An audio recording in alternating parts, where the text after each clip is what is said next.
Hello everybody, this is Weiss Material 29 and today we're here to show you guys my deck profile for the Fate Stake Zero Shirou and Saber deck. So without further ado, let's go ahead and begin. And a quick note, I do have the deck in the description below if you just want to hear to neck deck it. I just ask you to leave me a like. So let's go ahead and begin with this. So we do play two of the Trace on Shirou. It's a really good brainstormer that gives you middle precision character 1000. I played this card mainly because of the level 2 Saber we're going to be talking about later. Just keep that in mind.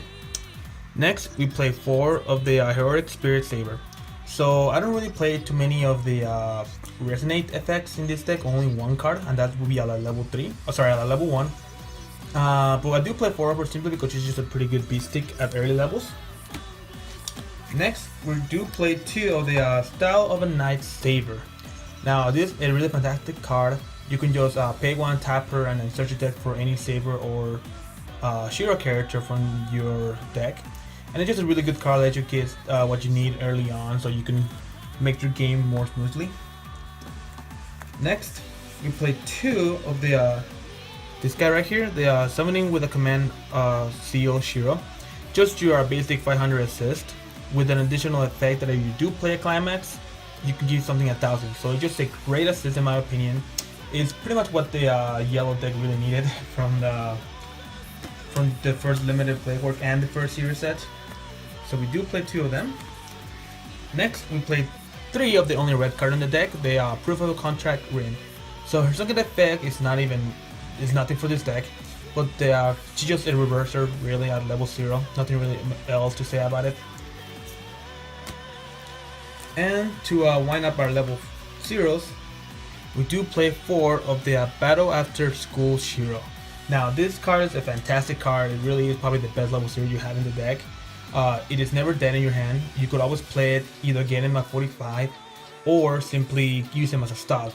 And honestly, I've never seen this card being dead at all, and you should be playing 4 of in any yellow deck or even in any Fate Stay deck. He's just a great card that gives you a lot of advantages. So that's it for our level 0, and go ahead and begin with our level 1s. So first, let's go ahead and talk about this guy, the Saber's Master Shirou. I played 3 of them, even though he's a great card and has a great effect and goes with the Climax, a burn Climax. I only played 3 of them simply because I don't really like him. It's more of a love and hate relationship between me and him. I mean, you do have to pay a stock for his effect to go off.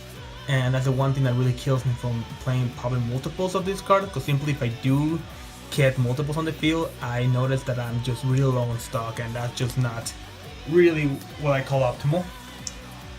So I do play 3 of them. So next we do play 3 of the Tough Strength Saber. Now this is one of the newer cards from the newer set.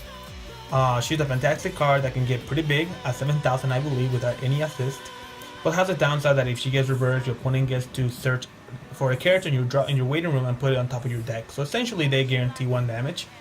But I honestly believe that's not much of a downfall for this card. It's just a great card. You could even play it at 4 if you really wanted to. I just like mine at 3.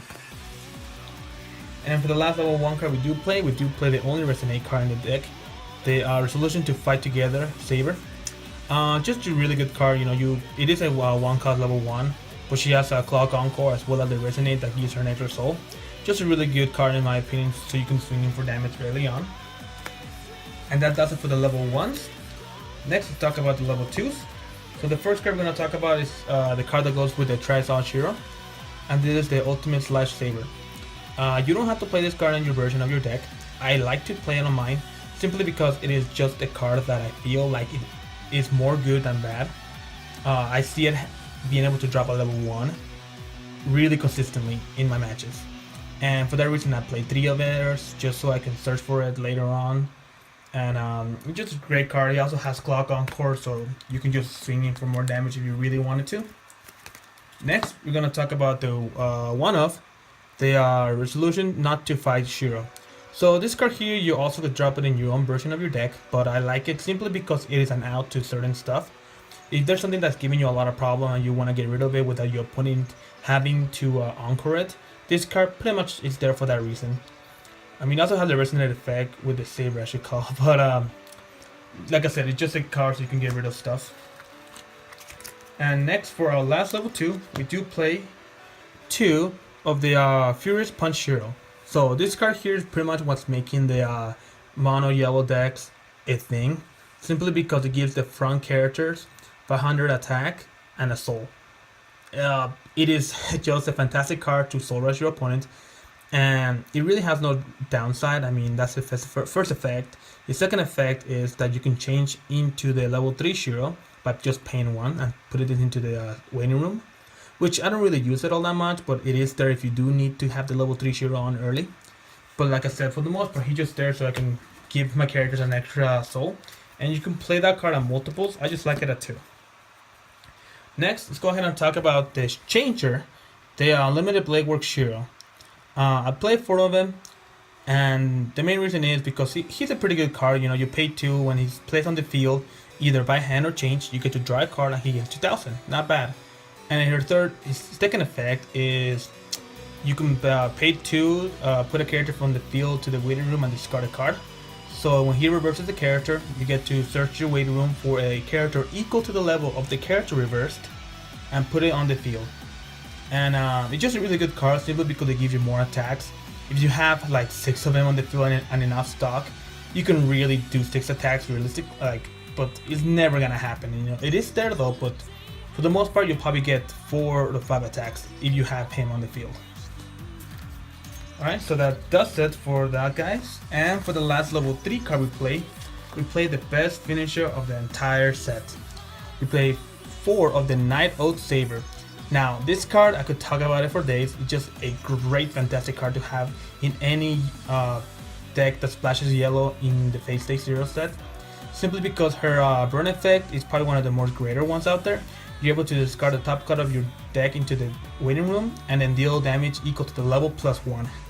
So you can steal a lot of games, especially when you're playing 4 burn triggers. And that's pretty much the philosophy of the entire deck. Just kind of burn your opponent for damage, deal a bunch of damage with your effects here and there, just increasing your soul and whatnot. And we do play 3 event cards. And the event card we play is the Search for the Chestnut Bud. Now, a lot of people don't really play this card as far as I know. However, I do think it is a great, fantastic card you can take in your deck. So, because I know a lot of you may not have seen the card, I'm going to go ahead and just read it off really fast. So, the effect calls: each player puts the top 3 cards of his or her deck into the waiting room. If the number of level 1 or less characters put into your waiting room with this effect is more than the number of level 0 or less characters put into your opponent's waiting room with this effect, you may draw a card. Put this card into your stock. So, like I was mentioning, this is not really minus at all. It is more of a plus. You get a free stock even if you don't get the effect off. But you do have the chance of drawing a card and milling the top 3 cards of both your opponent and your deck. So there are upsides and downsides to this. The biggest downside is that, you know, you're milling 3 cards, you don't know exactly what you're milling. Essentially, you know, you could just mill potentially 3 damage that your opponent has waiting just to get hit. And but the main reason why I play this card is not for the mill effect, but simply because it is a free stock. And what I do notice a lot in the Fate Stay set, especially in the yellow, you use a lot of stock. And using a lot of stock can potentially leave you dry and dead later in the game. And with this card, just kind of helps you eliminate that a lot more than just the level 0 Shirou or playing smart with your cards. But I mean, you can also do that, you can just play smart with your cards. But like I was mentioning before, you have cards that do cost a stock that can just deplete it pretty fast. And this card here kind of like makes up for it simply just because they give you a free stock, and then you can use that stock to pay for your level 3 late in the game.